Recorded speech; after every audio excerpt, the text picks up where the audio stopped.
Palavra da Verdade, com Hernandes Dias Lopes. Irmãos queridos, vamos abrir a palavra de Deus, por gentileza, na carta do apóstolo Paulo aos Efésios, capítulo 5, versos 18 a 21.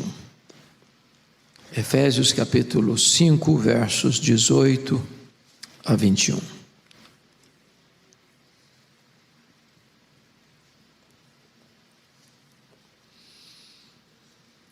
Paulo diz assim: e não vos embriagueis com vinho, no qual há dissolução, mas enchei-vos do Espírito, falando entre vós com salmos, entoando e louvando de coração ao Senhor, com hinos e cânticos espirituais, dando sempre graças por tudo a nosso Deus e Pai, em nome de nosso Senhor Jesus Cristo, sujeitando-vos uns aos outros no temor de Cristo.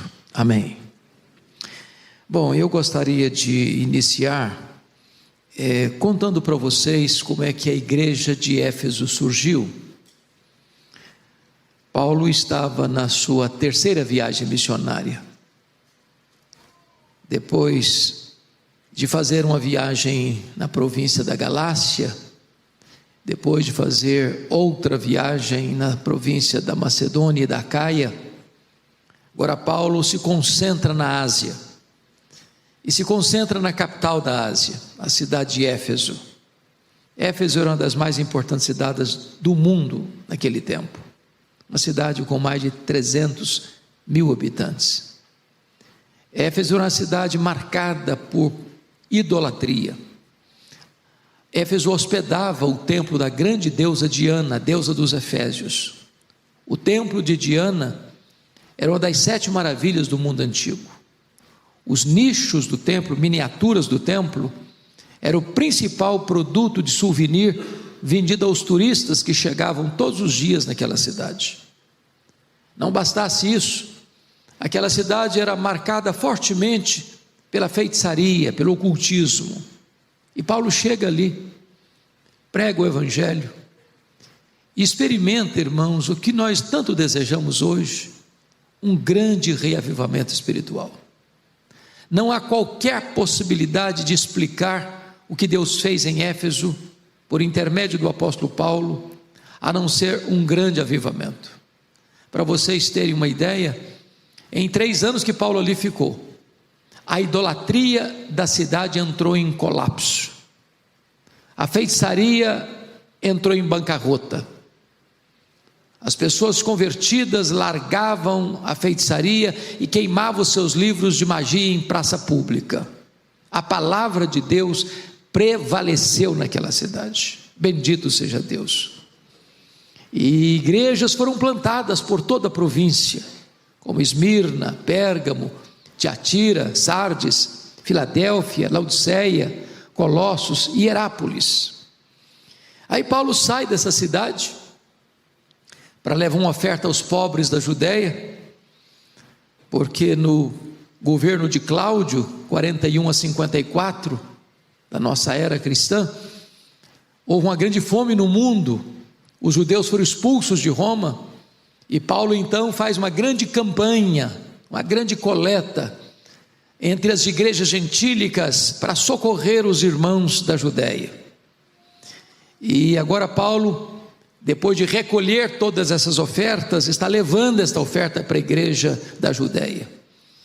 E quando ele chega na Judéia, ele é preso, ele é transportado para Cesareia Marítima e fica 2 anos preso, sob a acusação dos judeus. Ele opta por ser julgado em Roma, porque tramavam para matá-lo, e ele chega em Roma preso e algemado, e é desta prisão de Roma que ele escreve esta carta. E esta carta é a carta da igreja, é a carta eclesiológica mais robusta que Paulo escreveu sobre esta doutrina bendita. No capítulo 1 desta carta, Paulo vai mostrar que a nossa salvação é uma obra de Deus. Deus o Pai nos escolheu, Deus o Filho morreu por nós na cruz, e Deus o Espírito Santo aplica a redenção no nosso coração. E eu queria que você retrocedesse comigo ao capítulo 1, por gentileza, para nós entendermos qual é esse ministério do Espírito Santo na nossa vida. Versículo 13 e 14, ele diz assim: em quem também, está falando de Cristo, em quem também vós, depois que ouvistes a palavra da verdade, o evangelho da vossa salvação, tendo nele também crido, fostes selados com o Santo Espírito da promessa. Vamos ficar aqui no verso de número 13. Irmãos, hoje eu quero falar sobre o poder do Espírito Santo, e nós não podemos exagerar sobre a importância do Espírito Santo. Se não for a obra do Espírito Santo, nem você nem eu estaríamos aqui. Se não fosse a obra do Espírito Santo, não haveria nenhum salvo sequer na história. É o Espírito Santo quem regenera. É o Espírito Santo quem abre os nossos olhos espirituais. É o Espírito Santo quem arranca de nós o coração de pedra e nos dá um coração de carne. É o Espírito Santo quem nos batiza no corpo de Cristo. É o Espírito Santo quem nos sela para o dia da redenção. É o Espírito Santo que nos foi dado como penhor, como garantia da nossa salvação. É o Espírito Santo quem nos dá dons espirituais. É o Espírito Santo que age em nós e produz o fruto do Espírito: amor, alegria, paz, bondade, benignidade, mansidão, domínio próprio. É o Espírito Santo quem nos capacita com poder para vivermos uma vida digna do Evangelho de Cristo Jesus nosso Senhor. E aqui nesse texto, ele está dizendo o seguinte: quando você escuta o Evangelho, a palavra de Deus, e você crê no Senhor Jesus, o Espírito Santo vem e sela você, carimba você, marca você, tornando você propriedade exclusiva de Deus. Eu gosto dessa ideia do selo, porque é um símbolo, um emblema popular, conhecido de todos nós, não é verdade? O que esse emblema significa? Primeiro, significa que quando você sela algo, você está dizendo: isso aqui é meu, ninguém toca, ninguém mexe. Por isso que a Bíblia diz que quem toca em você, toca na menina dos olhos de Deus. Você é propriedade exclusiva de Deus. Você está seguro nas mãos do Senhor Jesus Cristo. Segundo, o selo, sabe o que significa? Significa que você é uma obra genuína de Deus. Quando você põe um selo, você está dizendo: isso aqui tem qualidade. Você vai no supermercado e procura um produto com selo de qualidade. Você é uma obra exclusiva do Espírito Santo. Não tem mistura, não é coisa híbrida, misturada. Não. O que foi feito em você é obra de Deus, não é autossugestionamento. Você não é um crente porque um dia você estava pensando, refletindo, cogitando, filosofando, e aí você descobriu que é maravilhoso ser crente, então eu resolvo ser crente. Não, o que aconteceu em você é obra do Espírito Santo. Mas em terceiro lugar, o selo, amados, significa que o que foi feito em você é algo inviolável. Inviolável. E aí o Espírito Santo trabalha aquilo que nós chamamos de segurança da salvação. O Espírito de Deus testifica com o nosso espírito de que nós somos filhos de Deus. Segurança da salvação, certeza da vida eterna. Aí diz no versículo 14 do capítulo 1 assim: o Espírito Santo, o qual é o penhor da nossa herança, até o resgate da sua propriedade em louvor da sua glória. E essa palavra penhor é outra palavra muito conhecida nossa, né? Muito uma palavra comercial e também uma palavra relacional. O penhor era naquela época conhecido como um anel de noivado. O noivado naquela época era muito mais solene do que hoje. O noivado era feito diante de testemunhas. O noivado era uma espécie de casamento. Só não acontecia ainda a conjunção carnal, a intimidade do casal, cada um continuava na casa de pai e mãe, mas estavam legalmente comprometidos. Como Deus não é homem para mentir, como Deus não faz um compromisso sem cumpri-lo, como Deus não faz um pacto e uma aliança e quebra este pacto, essa aliança, quando você ouviu o Evangelho e foi convertido, o Espírito Santo foi dado para você como uma garantia solene, segura, inquebrantável. Deus diz o seguinte: o que eu comecei a fazer em você, eu vou completar até o dia de Cristo Jesus. Eu não vou desistir de você, eu não vou abrir mão de você, eu não vou largar você no meio do caminho, eu não vou começar a fazer uma obra e largar para lá. O grande escultor Miguel Ângelo, que fez obras tão magníficas, as mais conhecidas, Moisés e Pietà, ele começou cerca de 32 obras, só completou 14. Deus não é assim. Deus não começa um projeto e larga para lá. Deus não faz rascunhos nos seus projetos. O que Deus começa, Deus termina. Então a primeira obra do Espírito Santo na minha e na sua vida é a obra da segurança da nossa salvação. Agora olha comigo por favor, capítulo 3, por gentileza, versículo 16 e 17, capítulo 3, 16 e 17, para que segundo a riqueza da sua glória, vos conceda que sejais fortalecidos com poder, mediante o seu Espírito no homem interior, e assim habite Cristo no vosso coração pela fé. Irmãos amados, agora é uma outra área da ação do Espírito Santo, que é revestimento de poder. Eu preciso de poder, sou muito fraco, tenho fraquezas físicas, tenho fraquezas emocionais, tenho fraquezas morais, tenho fraquezas espirituais. Se o Senhor me deixar rendido à minha própria sorte, eu pereço. E você também. A Bíblia diz que Deus conhece a nossa estrutura e sabe que somos pó. Mas eu quero dizer a você que o Espírito Santo nos é dado para nos revestir de poder. Aliás, o Senhor Jesus Cristo, antes de ir para o céu, disse para os seus discípulos: permanecei na cidade até que do alto sejais revestidos de poder. Antes de enviar a igreja ao mundo, Jesus enviou o Espírito Santo à igreja, e esta ordem nunca pode ser alterada. Então o Espírito Santo nos foi dado, irmãos, para nos dar poder. Poder para viver, poder para morrer, poder para perdoar, poder para pregar, poder para abrir os olhos e ver o mundo como campo que precisa ser alcançado.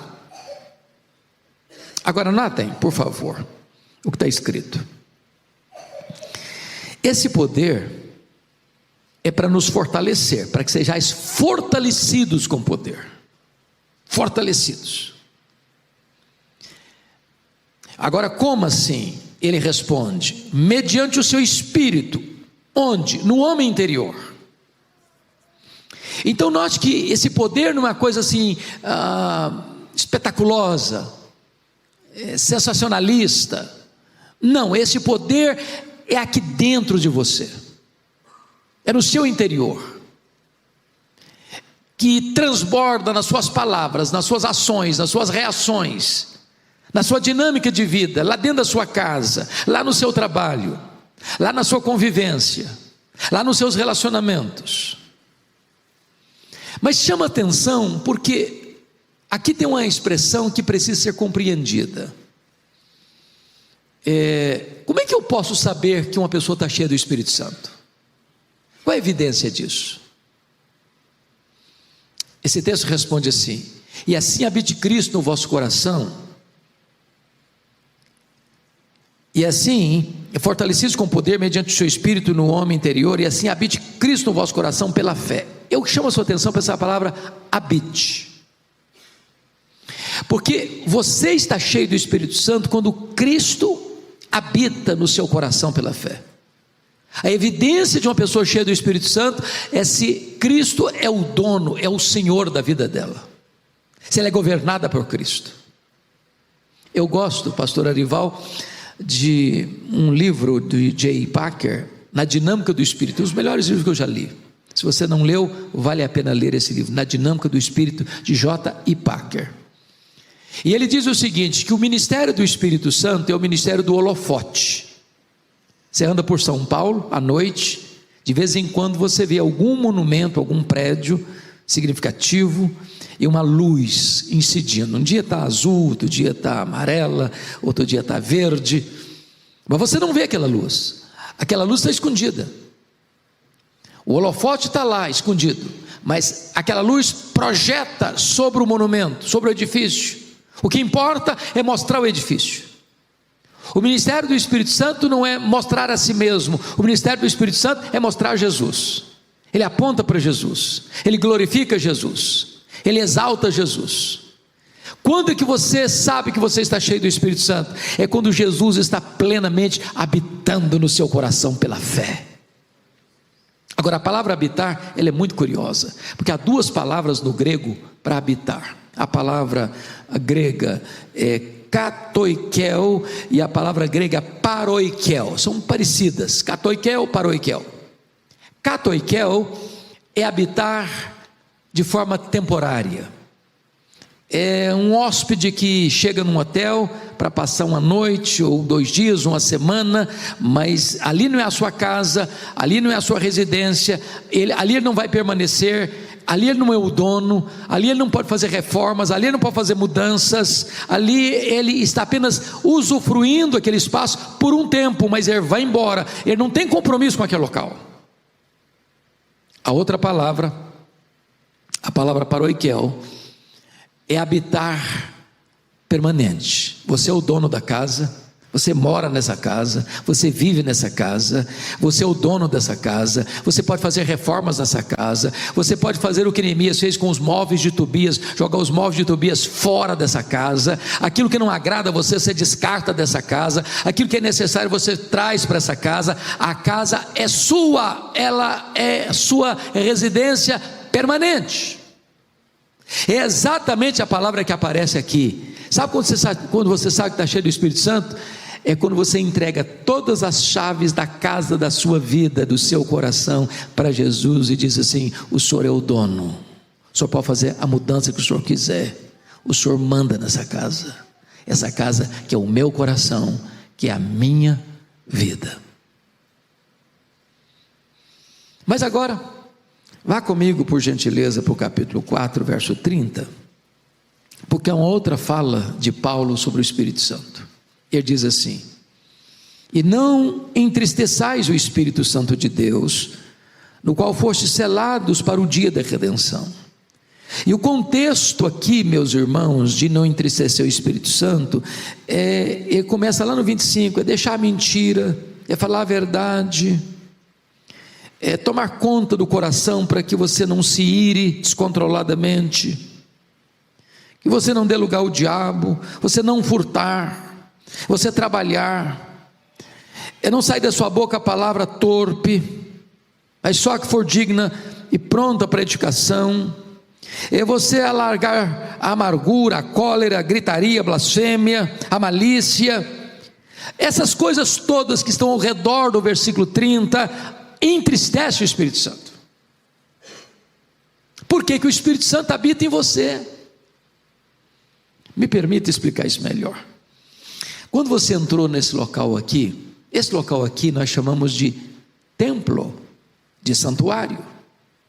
Há coisas que aqui você não faz. Aqui não é um campo de futebol, aqui não é um teatro, aqui não é uma praia, aqui não é um shopping center. Aqui você toma cuidado com os seus gestos, com as suas palavras, porque você respeita esse lugar, e deve respeitar mesmo. Mas a Bíblia diz que Deus não habita em casas feitas por mãos humanas. Sabe qual é o templo que Deus habita? É a sua vida, é o seu corpo, é o seu coração. Só que quando a Bíblia diz que o seu corpo é o santuário do Espírito, a palavra grega não é santuário, porque a ideia é do templo judaico. E você sabe que o templo judaico tinha o lugar, o pátio dos gentios, tinha o lugar santo e tinha o lugar santíssimo. onde ficava a Arca da Aliança, onde o sumo sacerdote só entrava uma vez por ano, onde a glória de Deus, a Shekinah de Deus descia. A palavra lá que diz que o seu corpo é o santuário do Espírito Santo, significa que o seu corpo é o santo dos santos, onde a glória de Deus habita. E se o Espírito Santo, que é uma pessoa, a pessoa divina, habita dentro de você, dentro de mim, eu não posso viver de tal maneira incoerente com a ação do Espírito Santo, porque se fizer isso, ele se entristecerá. Seria muita deselegância você receber um hóspede na sua casa e tratá-lo mal. Só que o Espírito Santo não é hóspede, ele é o dono da casa. E nós não poderíamos afrontá-lo com a nossa vida. E Paulo diz: não entristeçais o Espírito Santo da promessa. Mas agora vamos ao texto lido, capítulo 5, versos 18 a 21, porque aqui agora tem uma ordem expressa de Paulo. No versículo 18 ele tem duas ordens muito claras: e não vos embriagueis com vinho, no qual há dissolução, mas enchei-vos do Espírito. Irmãos queridos, convenhamos aqui, nós todos temos clara convicção de que não combina um crente bêbado, um crente embriagado. Qualquer de nós, em qualquer lugar, em qualquer tempo, diríamos: não está certo, reprovaríamos isso. Porém, nós não temos o mesmo senso de equilíbrio para dizer que a desobediência a outra ordem não tem, parece para nós, a mesma percepção. Quem de nós diz o seguinte: está errado um crente não ser cheio do Espírito Santo? Porque se é pecado estar bêbado, embriagado, é pecado não estar cheio do Espírito Santo. Tem uma ordem negativa e tem uma ordem positiva. A ordem negativa é: não vos embriagueis com vinho. A ordem positiva é: mas enchei-vos do Espírito Santo. Talvez você diga: pastor, eu sou um crente maravilhoso, eu nunca me embebedei, eu nunca me embriaguei. A pergunta é: e você está cheio do Espírito Santo?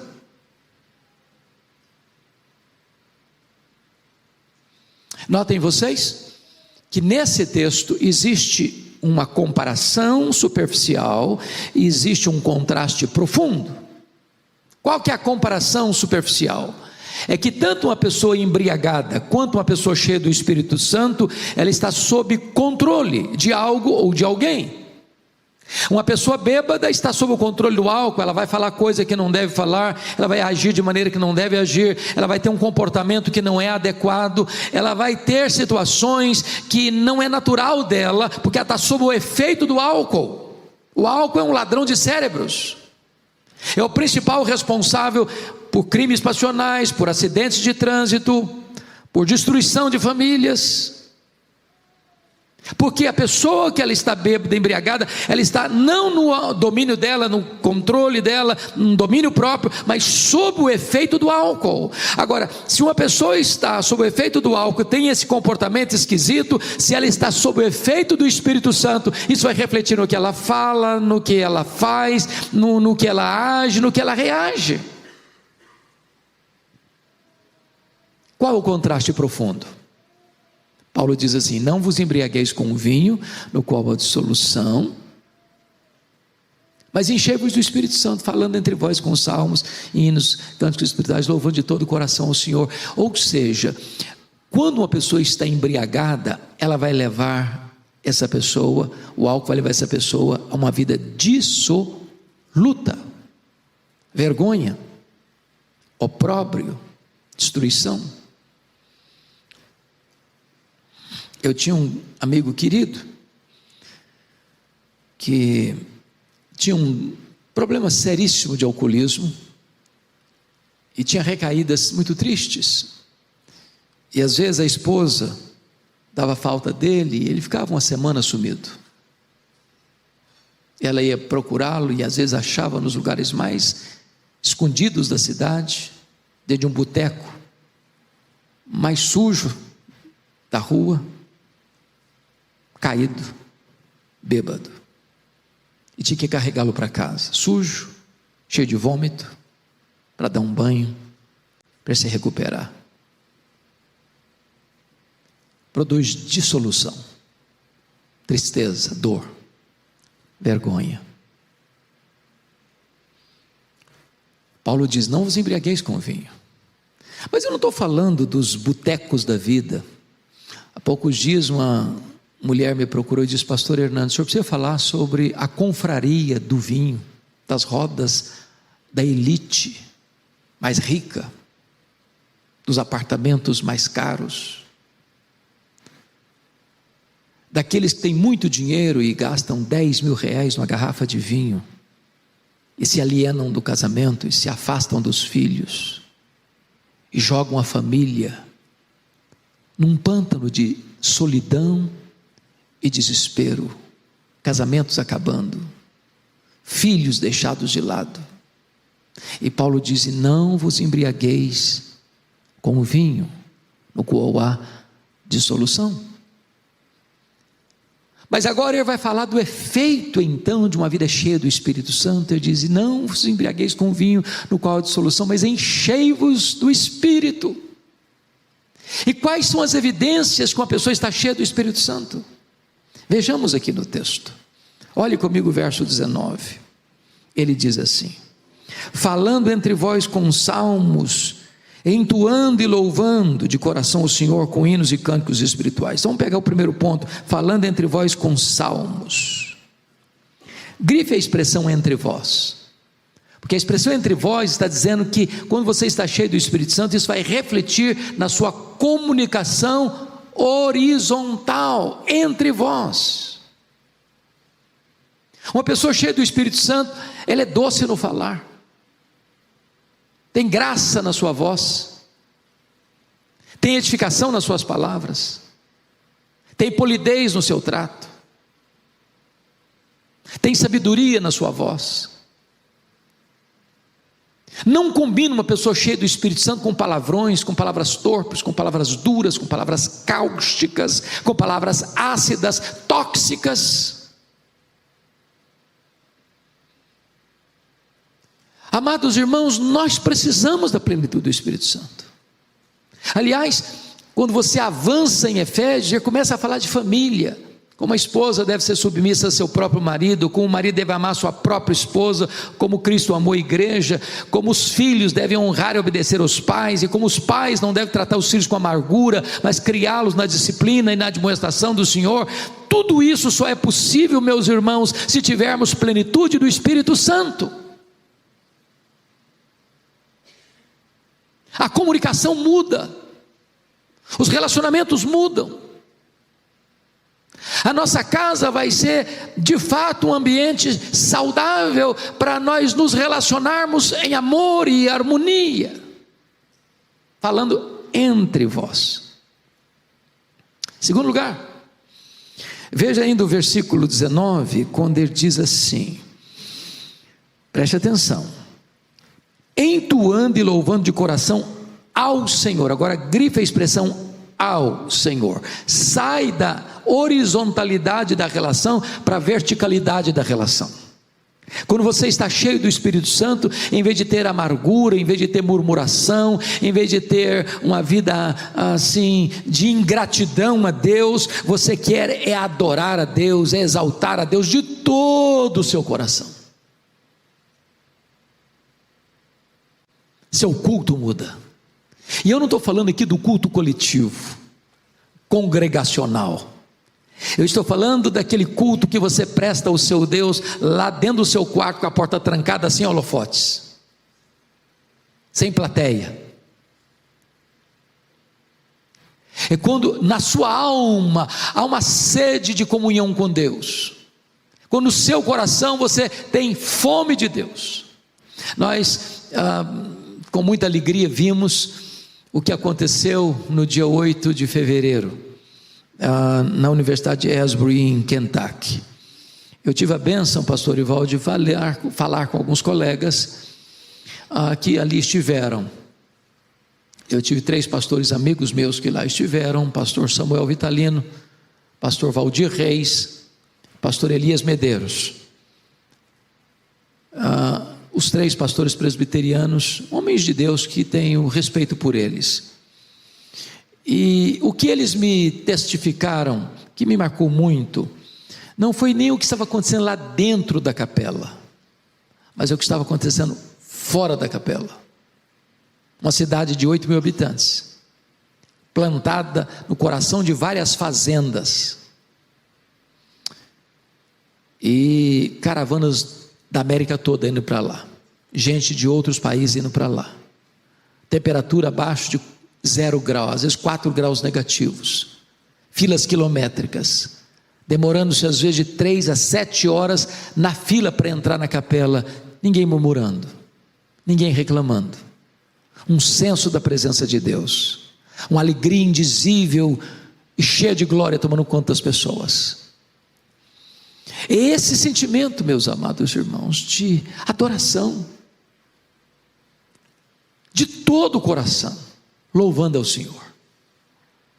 Só o Espírito Santo pode produzir isso. Hoje, pastor, fiquei tão feliz, eu estou no aeroporto de Vitória, vindo para cá, e aí um casal vem me dar um abraço, e disse: pastor Hernandes, me permita compartilhar o que Deus está fazendo? Eu falei: por favor, me conte.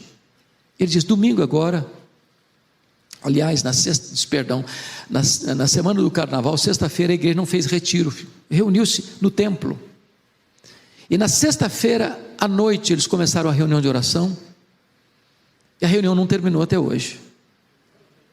Não...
terminou até hoje. Ele foi para casa, ele tocava um instrumento, tocava violão na hora do louvor, e quando eu chego em casa, já tarde da noite, eu ficou sabendo que a reunião continuava na igreja, e ele tomou um banho e voltou para a igreja. Eu falei: eu estou pesaroso porque eu tinha uma viagem, estou saindo de viagem para minha esposa, para fora do Brasil, e eu gostaria de estar lá, porque a reunião está lá até hoje. As pessoas não querem sair da presença de Deus, de coração louvando ao Senhor. Irmãos, quando o Espírito Santo vem, o culto é uma delícia, cantar ao Senhor é um deleite para a alma, o céu desce à terra, a alegria de Deus invade o coração, o culto não fica aquela coisa que você fica doido para terminar, porque você não aguenta mais. É uma coisa programada, rigorosamente programada, não pode passar um minuto que as pessoas se estressam. Oh, amados irmãos, nós precisamos do poder e da plenitude do Espírito Santo, para que Deus seja o amado da nossa alma, o prazer do nosso coração, o deleite da nossa vida. Sou grato a Deus porque esta igreja, por convocação do nosso pastor Arival, dia 12 agora, está planejando, louvado seja Deus, ter um tempo de oração, começando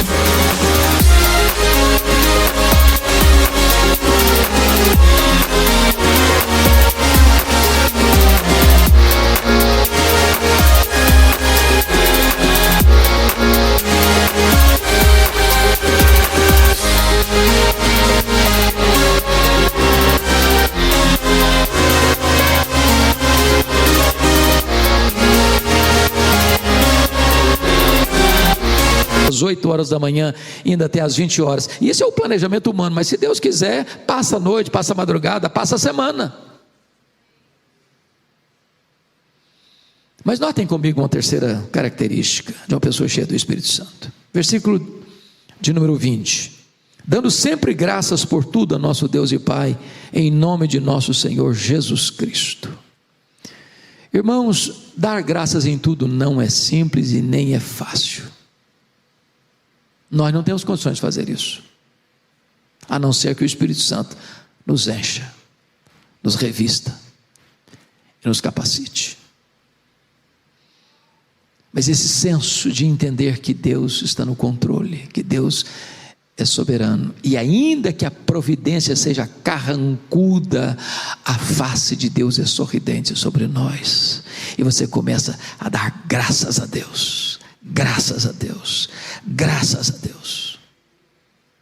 E eu não sei se você veio aqui hoje e tem motivos para dar graças a Deus, mas o simples fato de você e eu estarmos aqui é motivo solene e eloquente, porque a Bíblia diz que nele vivemos, nos movemos e existimos. Ele quem nos dá vida, a respiração e tudo mais. É Deus quem dá vida, é Deus quem dá saúde, é Deus quem dá o pão, é Deus quem dá a veste, é Deus quem dá a casa, é Deus quem dá a família, é Deus quem dá os amigos, é Deus quem dá a igreja, é Deus quem dá a salvação. Tudo provém de Deus, e você deve ter um coração grato ao seu Deus. Mas finalmente, você quer saber se uma pessoa está cheia do Espírito Santo? Se embriaguez produz dissolução, a plenitude do Espírito Santo produz comunhão, produz adoração, produz gratidão, e em quarto lugar, produz, segundo o versículo 21, olha aí comigo, sujeitando-vos uns aos outros no temor de Cristo, produz uma vida de humildade e serviço. Não combina crente cheio do Espírito Santo de nariz empinado, não combina. Onde tem soberba, o Espírito Santo não está presente. Onde tem altivez de coração, o Espírito Santo não está presente. Onde se olha o outro de tamanco alto, o Espírito Santo não está presente. O Espírito Santo nos leva até o Espírito de Cristo, que sendo Deus não julgou como usurpação o ser igual a Deus. Antes a si mesmo se esvaziou, assumindo a forma de servo. Ele não veio para ser servido, ele veio para servir. Ele diz: aprendei de mim, porque eu sou manso, sou humilde de coração. Que Deus nos ajude, queridos, a sermos homens, mulheres, cheios do Espírito Santo de Deus. Amém.